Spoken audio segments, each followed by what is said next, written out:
Chapter 3. Okay, now I may be engaged, but I'm not going to get carried away. No way. I know some girls go mad planning the biggest wedding in the universe and thinking about nothing else. But that's not going to be me. I'm not going to let this take over my life. I mean, let's get our priorities right here. The most important thing is not the dress or the shoes or what kind of flowers we have, is it? It's making the promise of lifelong commitment. It's pledging our trust to one another. I pause halfway through putting on my moisturizer and gaze at the reflection in my old bedroom mirror. I, Becky, I murmur solemnly. I, Rebecca, take thee, Luke. Those ancient words just send a shiver up your spine, don't they? To be thine, mine, husband, for better, for richer. I break off with a puzzled frown. That doesn't sound quite right. Still, I can learn it properly nearer the time. The point is, the vows are what matters, nothing else. We don't have to go over the top. Just a simple, elegant ceremony. No fuss, no hoopla. I mean, Romeo and Juliet didn't need a big wedding with sugared almonds and bowl of events, did they? In fact, maybe we should even get married in secret like they did. Suddenly I'm gripped by a vision of Luke and me kneeling before an Italian priest in the dead of night in some tiny stone chapel. God, that would be romantic. And then somehow Luke would think I was dead and he'd commit suicide, and so would I, and it would be incredibly tragic. And everyone would say we did it for love, and the whole world should learn from our example. Karaoke? Luke's voice outside the bedroom door brings me back to reality. Well, it's certainly a possibility. The door opens and he holds out a cup of coffee to me.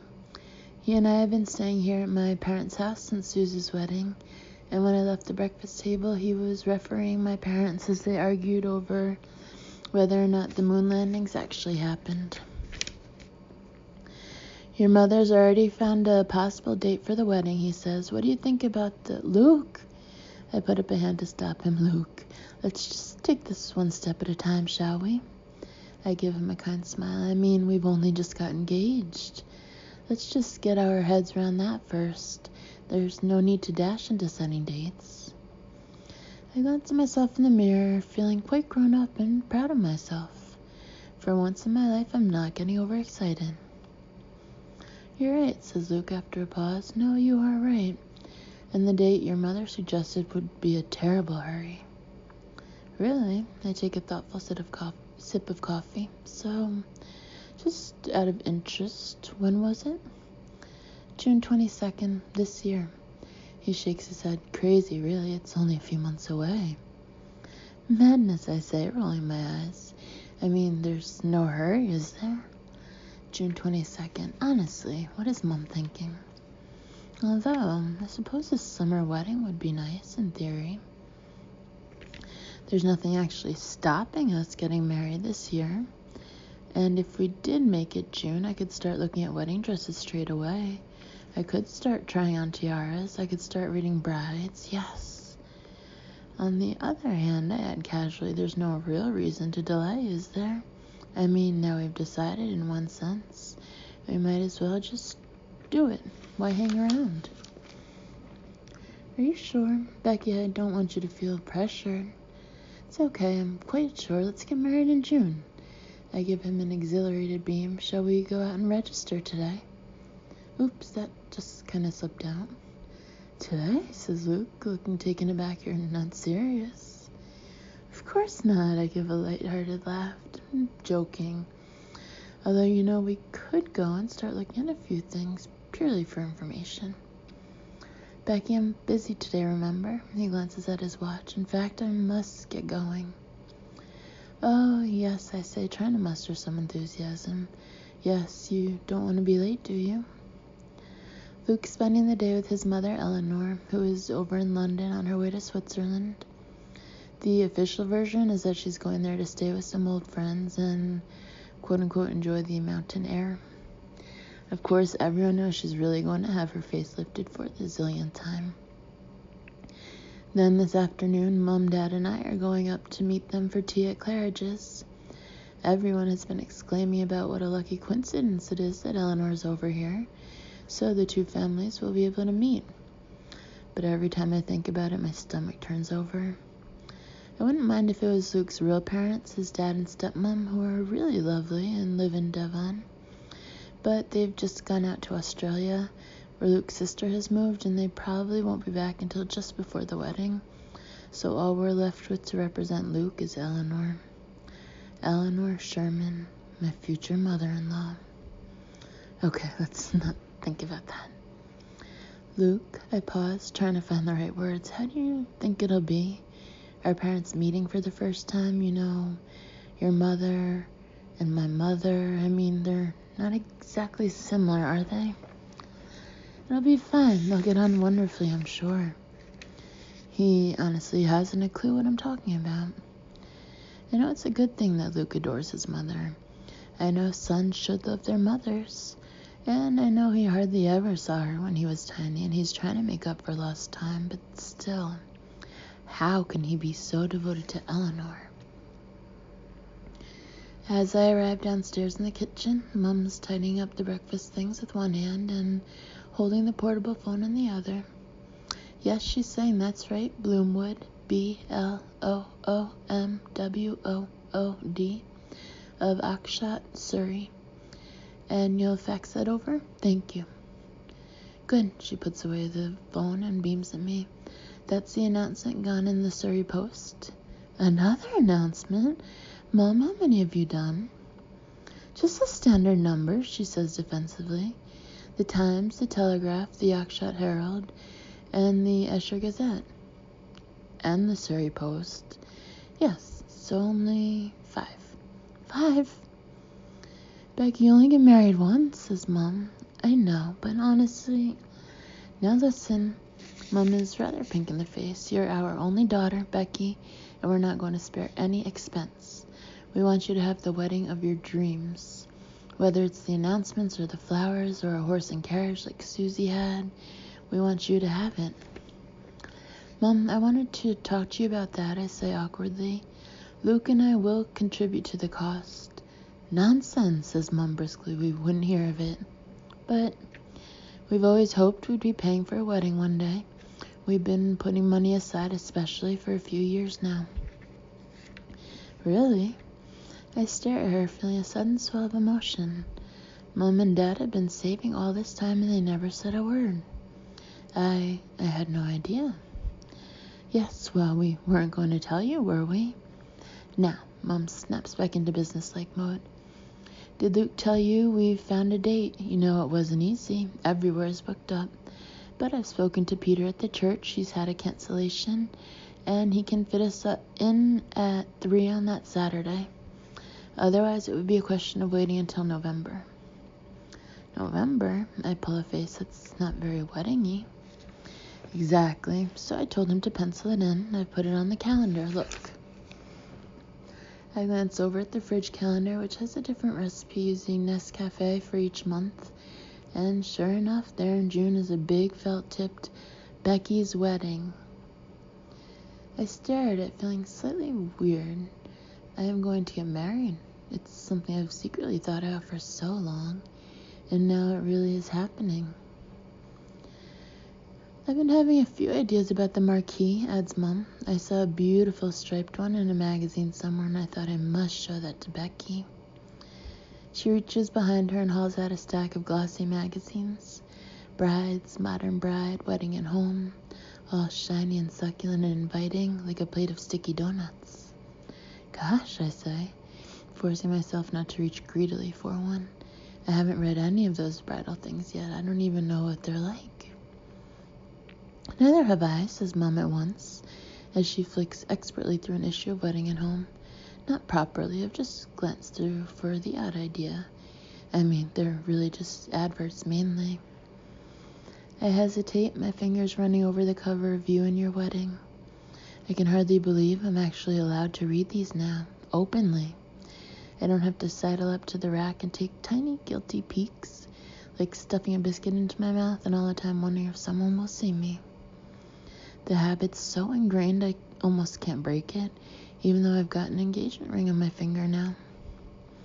suppose it makes sense to have a very brief look, I say casually, just for basic information, just to be aware what's available.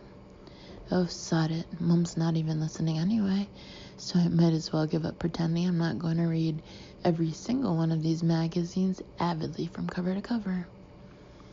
Happily, I sink into a chair and reach for Brides, and for the next 10 minutes we're both completely silent, gorging on pictures. There, says Mom suddenly. She turns her magazine round so I can see a picture of a billowing white and silver striped marquee. Isn't that nice? Very pretty. I run my gaze down interestedly to the picture of the bridesmaids' dresses and the bride's bouquet, and then my eye comes to rest on the dateline. Mom, I exclaim, this is from last year. How come you were looking at wedding magazines last year? I have no idea, says Mom shiftily. I must have picked it up in a doctor's waiting room or something. Anyway, are you getting any ideas? Well, I don't know, I say vaguely. I suppose I just want something simple. A vision of myself in a big white dress and sparkly tiara suddenly pops into my head. Getting out of a carriage at St. Paul's Cathedral, my handsome prince waiting for me, cheering crowds. Okay, stop. I'm not going to go over the top. I've already decided that. I agree, Mom is saying. You want something elegant and tasteful. Oh, look, grapes covered with gold leaf. We could do that. She turns a page. Look, identical twin bridesmaids. Don't they look pretty? Do you know anyone with twins, love? No, I say regretfully, I don't think so. Ooh, you can buy a special wedding countdown alarm clock and a wedding organizer with matching bridal diary for those special memories. Do you think I should get one of those? Definitely, says Mom. If you don't, you only wish you had. She puts down her magazine. Becky, one thing I will say to you is don't do this by half measures. Remember, you only do it once. Hello? We both look up as there's a tap on the back door. It's only me. Janice's bright eyes look through the glass and she gives a little wave. Janice is our next door neighbor and I've known her forever. She's wearing a floral shirtwaister in a virulent shade of turquoise and eyeshadow to match, and there's a folder under her arm. Janice, cries Mom, come in and have a coffee. I'd love one, says Janice. I've brought my Canderel. She comes in and gives me a hug, and here's the special girl. Becky, love, congratulations. Thanks, I say with a bashful grin. Just look at that ring. 2 carats, says Mom at once. Antique. It's a family heirloom. A family heirloom, echoes Janice breathlessly. Oh, Becky. She picks up a copy of Modern Bride and gives a wistful little sigh. But how are you going to organize the wedding living in New York? Becky doesn't have to worry about a thing, says Mom firmly. I can do it all. It's traditional anyway. Well, you know where I am if you want any help, says Janice. Have you set a date yet? June 22nd, says Mom over the shriek of the coffee grinder. 3 o'clock at St. Mary's. 3 o'clock, says Janice. Lovely. She puts down the magazine and gives me a suddenly earnest look. Now, Becky, there's something I want to say to both of you. Oh, yes, I say slightly apprehensively, and Mom puts down the coffee pot. Janice takes a deep breath. It will give me great pleasure to do your wedding makeup, you and the whole bridal party. Janice, exclaims my mother in delight. What a kind thought. Think of that, Becky. Professional makeup. Fantastic. I've learned such a lot in my course, all the tricks of the trade. I've got a whole book full of photographs you can browse through to choose your style. In fact, I brought it with me. Look. Janice opens a folder and begins to flip over laminated cards of women who look as though they had their makeup applied during the 70s. This look is called Prom Princess for the younger face, she says breathlessly. Now, here we have Radiant Spring Bride with extra waterproof mascara. Or Cleopatra if you wanted something more dramatic. Great, I say feebly. Perhaps I'll have a look nearer the time. There is no way in a million years I'm letting Janice near my face. And you'll be getting Wendy to do the cake, will you? Asked Janice as Mom puts a cup of coffee in front of her. Oh, no question, says Mom. Wendy Prince, who lives on Mayberry Avenue, she adds to me. You remember she did Dad's retirement cake with the lawnmower on it? The things that woman can do with a nozzle. I remember that cake. The icing was virulent green, and the lawnmower was made out of a painted matchbox. You could still see Swan through the green. You know, there are some really amazing wedding cakes in here, I say, tentatively holding out an issue of Brides from this special place in London. Maybe we could go and have a look. Oh, but love, we have to ask Wendy, says Mom in surprise. She'd be devastated if we didn't. You know, her husband's just had a stroke. Those sugar roses are what's keeping her going. Oh, right, I say, putting down the magazine guiltily. I didn't know. Well, okay then. I'm sure it'll be lovely. We were very pleased with Tom and Lucy's wedding cake, Janice says. We've saved the top tier for the first christening. You know, they're with us at the moment. They'll be around to offer their congratulations, I'm sure. Can you believe they've been married a year and a half already? Have they? Mom takes a sip of coffee and gives a brief smile. Tom and Lucy's wedding is still a very slightly sore point in our family. I mean, we love Janice and Martin to bits, so we never say anything, but to be honest, we're none of us very keen on Lucy. Are there any signs of them? Mom makes a vague, euphemistic gesture. Starting a family, she adds in a whisper. Not yet, Janice's smile flickers briefly. Martin and I think they probably want to enjoy each other first. They're such a happy young couple. They just dote on each other. And, of course, Lucy's got her career. I suppose so, says Mom consideringly, although it doesn't do to wait too long. Well, I know, agrees Janice. They both turn to look at me, and suddenly I realize what they're driving at. For God's sake, I've only been engaged a day. Give me a chance.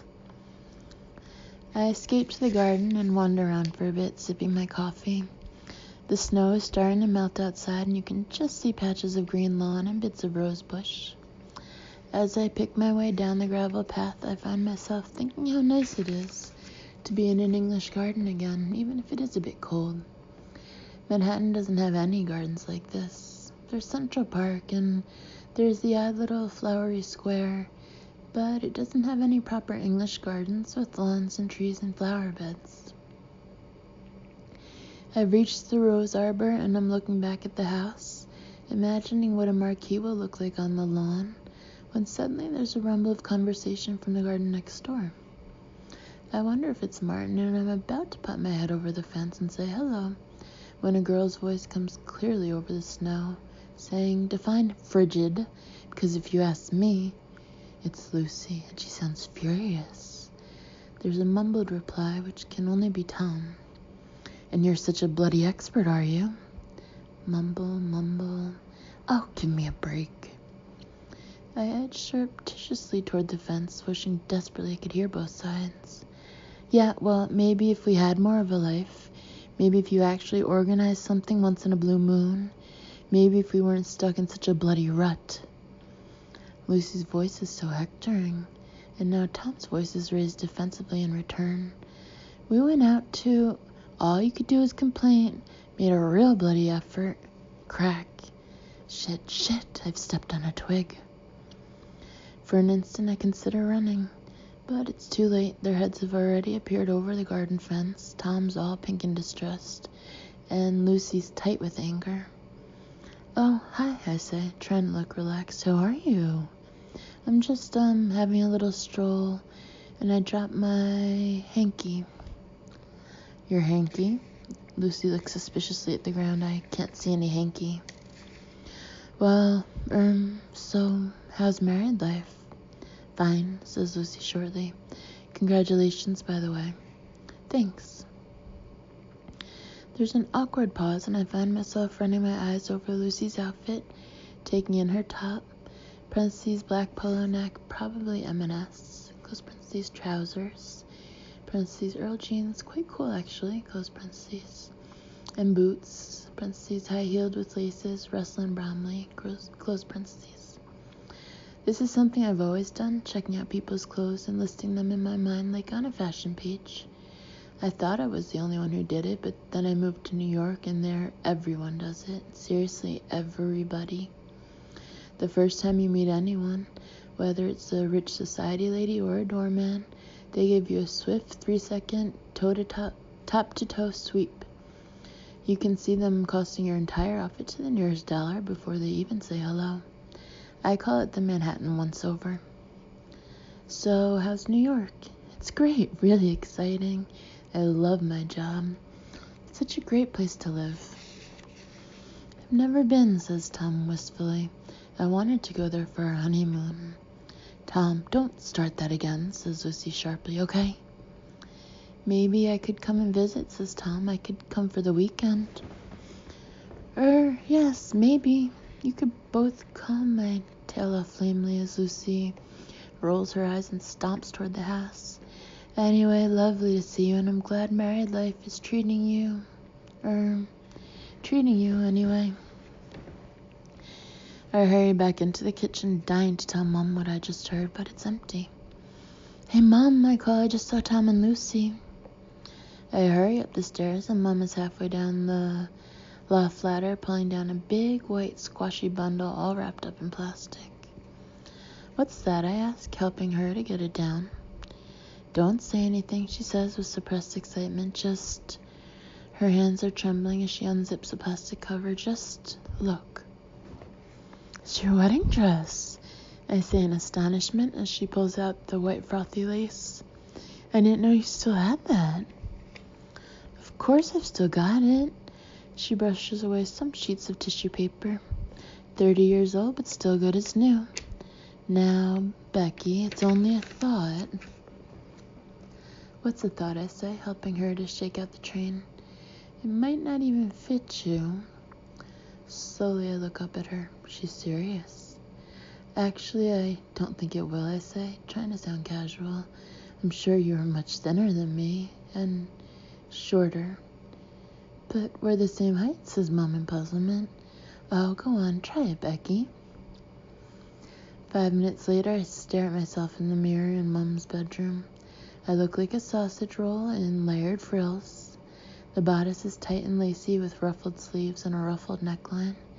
It's tight down to my hips where there are more ruffles, and then it fans out into a tiered train. I have never worn anything less flattering in my life. Oh, Becky.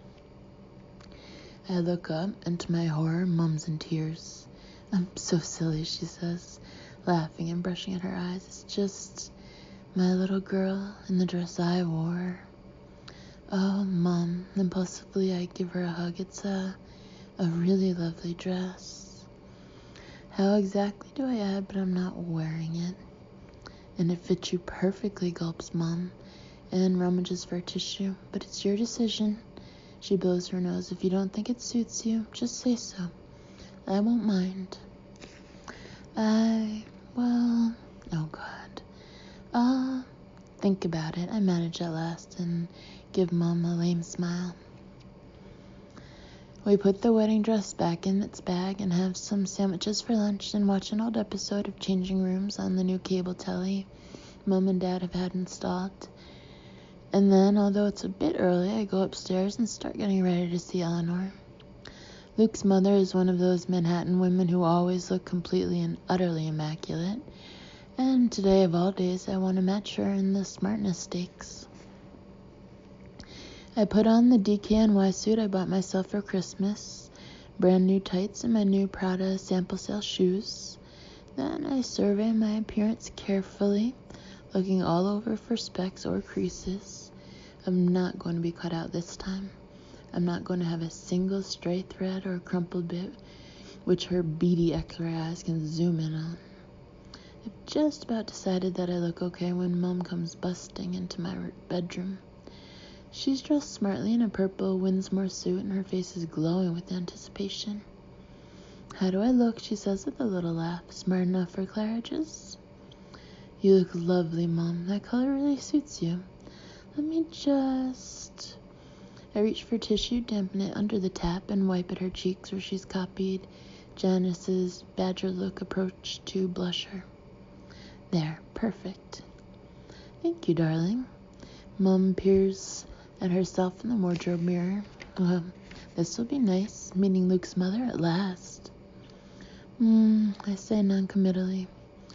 I expect we'll get to be quite good friends. What with getting together over the wedding preparations.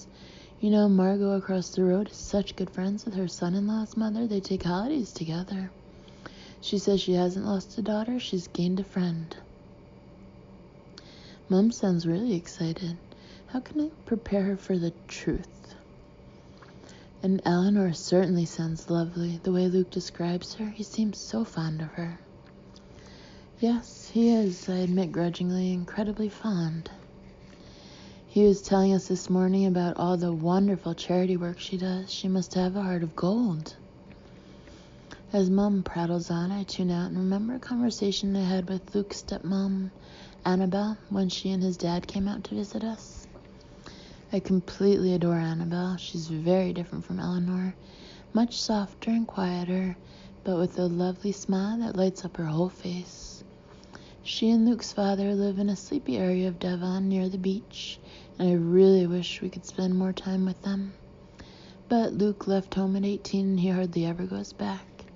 In fact, I get the feeling he thinks his father slightly wasted his life by settling down as a provincial lawyer instead of conquering the world. When they came to New York, Annabelle and I ended up having an afternoon alone together. We walked around Central Park talking about loads of different things, and it seemed as though no subject was off limits. So at last I took a deep breath and asked her what I've always wanted to know, which is how she can stand Luke being so dazzled by Eleanor. I mean, Eleanor may be his biological mother, but Annabelle has been there for him all his life. She was the one who looked after him when he was ill and helped him with his homework and cooked his supper every night, and now she's been pushed aside. For an instant I could see the pain in Annabelle's face, but then she kind of smiled and said she completely understood it, that Luke had been desperate to know his real mother since he was a tiny child, and now that he was getting the chance to spend time with her, he should be allowed to enjoy it. Imagine your fairy godmother came along, she said. Wouldn't you be dazzled? Wouldn't you forget about everyone else for a while? He needs his time with her. She's not his fairy godmother, I retorted. She's the wicked old witch. Becky, she's his natural mother, Annabelle said with a gentle reproof. Then she changed the subject. She wouldn't bitch about Eleanor or anything. Annabelle is a saint. It's such a shame they didn't get to see each other while Luke was growing up, Mama's saying. What a tragic story. She lowers her voice even though Luke's left the house. Luke was telling me only this morning how his mother was desperate to take him with her to America, but her new American husband wouldn't allow it. Poor woman, she must have been in misery, leaving her child behind. Well, yes, maybe, I say, feeling a slight rebellion, except she didn't have to leave, did she? If she was in so much misery, why didn't she tell the new husband where to go? Mom looks at me in surprise. It's very harsh, Becky. Oh, I suppose so. I give a little shrug and reach for my lip liner. I don't want to stir things up before we even begin, so I won't say what I really think, which is that Eleanor never showed any interest in Luke until his PR company started doing so well in New York. Luke has always been desperate to impress her. In fact, that's the real reason he expanded to New York in the first place, though he won't admit it. But she completely ignored him, like the cow she is, until he started winning a few really big contracts and being mentioned in the papers, and she suddenly realized he could be useful to her. Just before Christmas, she started her own charity, the Eleanor Sherman Foundation, and made Luke a director. Then she had a great big gala concert to launch it, and guess who spent about 25 hours a day helping her out with it until he was so exhausted Christmas was a complete washout. But I can't say anything to him about it. When I once brought up the subject, Luke got all defensive and said I'd always had a problem with his mother, parentheses, which is kind of true, And she was sacrificing loads of her time to help the needy, and what more did I want? Blood? To which I couldn't really find a reply. She's probably a very lonely woman, Mom is musing. Poor thing, all on her own, living in her little flat. Does she have a cat to keep her company? Mom, I put a hand to my head. Eleanor doesn't live in a little flat. It's a duplex on Park Avenue. A duplex? What, like a maisonette? Mom pulls a sympathetic little face. Oh, but it's not the same as a nice house, is it? Oh, I give up. There's no point. As we walk into the foyer at Claridge's, it's full of smart people having tea. Waiters in gray jackets are striding around with green and white striped teapots, and everyone's chattering brightly, and I can't see Luke or Eleanor anywhere. As I peer around, I'm seized by sudden hope. Maybe they're not here. Maybe Eleanor couldn't make it. We can just go and have a nice cup of tea on our own. Thank God for Becky. I swivel around and my heart sinks. There they are, on a sofa in the corner. Luke's wearing that radiant expression he gets whenever he sees his mother, and Eleanor is sitting on the edge of her seat in a houndstooth suit trimmed with fur. Her hair is a stiff, lacquered helmet, and her legs, encased in pale stockings, seem to have got even thinner. She looks up, apparently expressionless, but I can see from the flicker of her eyelids that she's giving both Mom and Dad the Manhattan once-over. Is that her? Whispers Mom in astonishment as we give our coats in. Goodness, she's very young. No, she's not, I mutter. She's had a lot of help. Mom gazes at me incomprehendingly for a moment before the penny drops. You mean she's had a facelift? Not just one. So keep off the subject, okay? We both stand waiting as Dad hands in his coat, and I can see Mom's mind working, digesting this new piece of information, trying to fit it in somewhere. Poor woman, she says suddenly. It must be terrible to feel so insecure. That's living in America for you, I'm sure. As we approach the sofa, Eleanor looks up and her mouth extends by 3 millimeters, which is her equivalent to a smile. Good afternoon, Rebecca, and felicitations on your engagement. Most unexpected. What's that supposed to mean? Thanks very much, I say, forcing a smile. Eleanor, I'd like to introduce my parents, Jane and Graham Bloomwood. How do you do, says Dad with a friendly smile and holds out his hand. He looks so distinguished in his dark gray suit. I feel a twinge of pride. He's actually very handsome, my dad, even though his hair is going a bit gray. Graham, don't stand on ceremony, exclaims Mom. We're going to be family now. Before I can stop her, she's enveloping a startled Eleanor in a hug. We're so pleased to meet you, Eleanor. Luke's told us all about you. As she stands up again, I see she's rumpled Eleanor's collar and can't help giving a tiny giggle. Isn't this nice? Mom continues as she sits down. Very grand. She looks around, her eyes bright. Now, what are we going to have? A nice cup of tea or something stronger to celebrate? Tea, I think, says Eleanor. Luke? I'll go and sort it out, says Luke, leaping to his feet. I hate the way he behaves around his mother. Normally he's so strong and assured, but with Eleanor it's as though she's the president of some huge multinational and he's some junior minion. He hasn't even said hello to me yet. Now, Eleanor, says Mom, I've brought you a little something. I saw them yesterday and I couldn't resist. She pulls out a package wrapped in gold paper and hands it to Eleanor. A little stiffly, Eleanor takes off the paper and pulls out a blue padded notebook with the words his mum emblazoned on the front in swirly silver writing. She stares at it as though Mum's presented her with a dead rat. I've got a matching one, says Mum triumphantly. She reaches in her bag and brings out an equivalent her mom notebook in pink. They're called the Mum's Planning Kit. There's a space for us to write in our menus, guest lists, color schemes, and here's a plastic pocket for swatches. Look, this way we can keep coordinated. And this is the ideas page. I've already jotted down a few thoughts, so if you want to contribute anything, or if there's any particular food you like, The point is, we want you to be involved as much as possible. She pats Eleanor's hand. In fact, if you'd like to come and stay for a while, so we could really get to know each other. My schedule is rather full, I'm afraid, says Eleanor with a wintry smile, as Luke reappears holding his mobile.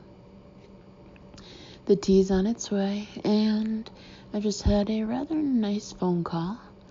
He looks around with a suppressed smile. We've just landed Northwest Bank as a client. We're going to manage the launch of an entire new retail division. It's going to be huge. Luke, I exclaim. That's wonderful. Luke's been wooing Northwest for absolutely ages, and last week he admitted he thought he had lost them to another agency. So this is really fantastic. Well done, Luke, says Dad. That's brilliant, love, chimes in Mom. The only one who hasn't said anything is Eleanor. She's not even paying attention, but looking in her Hermes bag. What do you think, Eleanor? I say deliberately. It's good news, isn't it? I hope this won't interfere with your work for the foundation, she says, and snaps her bag shut. It shouldn't, says Luke easily. Of course, Luke's work for your foundation is voluntary, I point out sweetly, whereas this is his business. Indeed, Eleanor gives me a stony look. Well, Luke, if you don't have time. Of course I've got time, says Luke, shooting me a glance of annoyance. It won't be a problem. Great, now they're both pissed off with me. Mom has been watching this exchange in slight bewilderment, and as the tea arrives, her face clears in relief. Just what the doctor ordered, she exclaims, as a waiter places a teapot and silver cake stand on our table. Eleanor, shall I pour for you? Have a scone, says Dad heartily to Eleanor, and some clotted cream.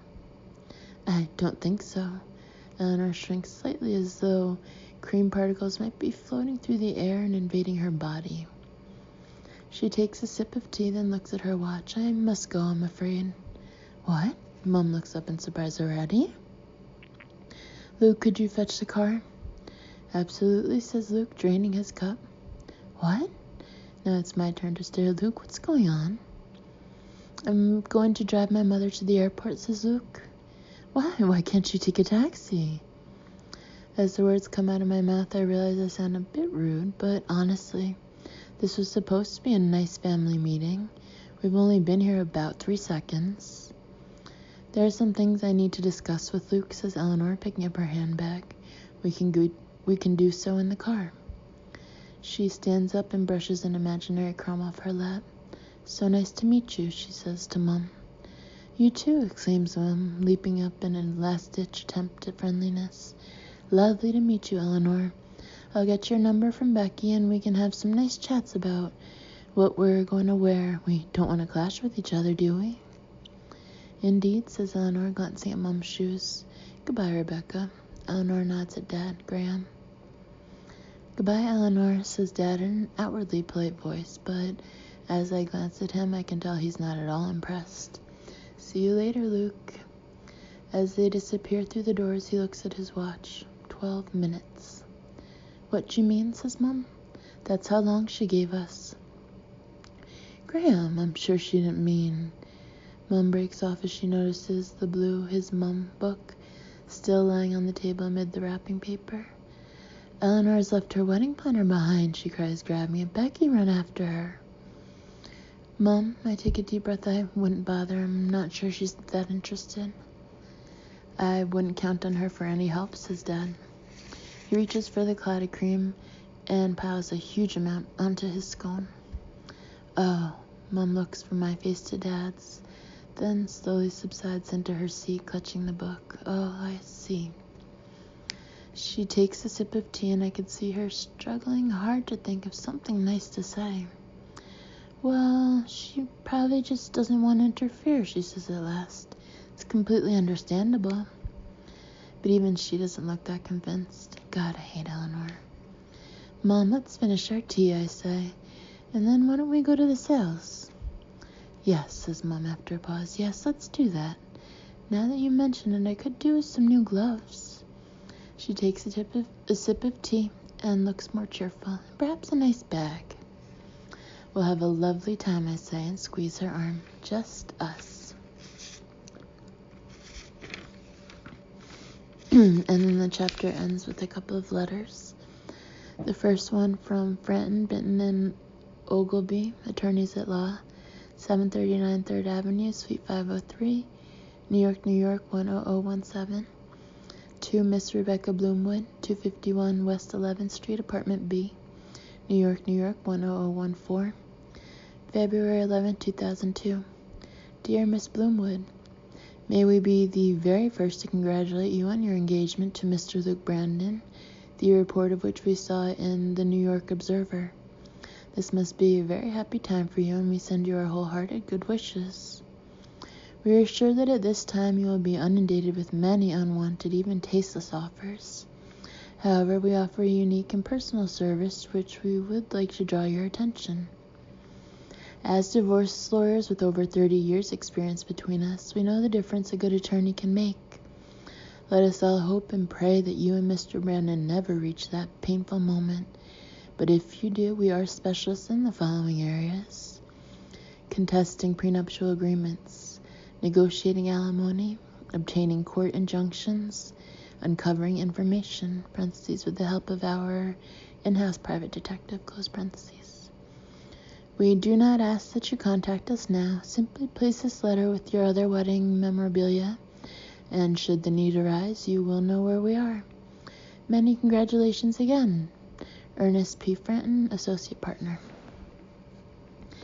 And then another letter from Angels of Eternal Peace Cemetery, Westchester Hills, Westchester County, New York.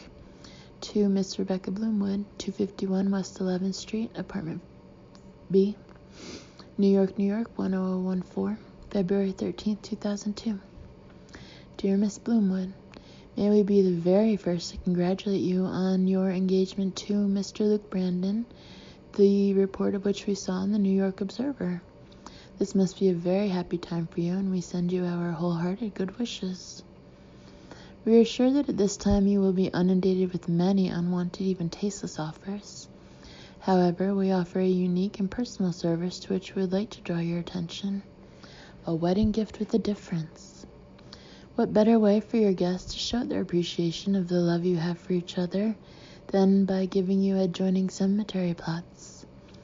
In the peace and tranquility of our meticulously tended gardens, you and your husband will rest together as you have lived together for all eternity. And there's an asterisk.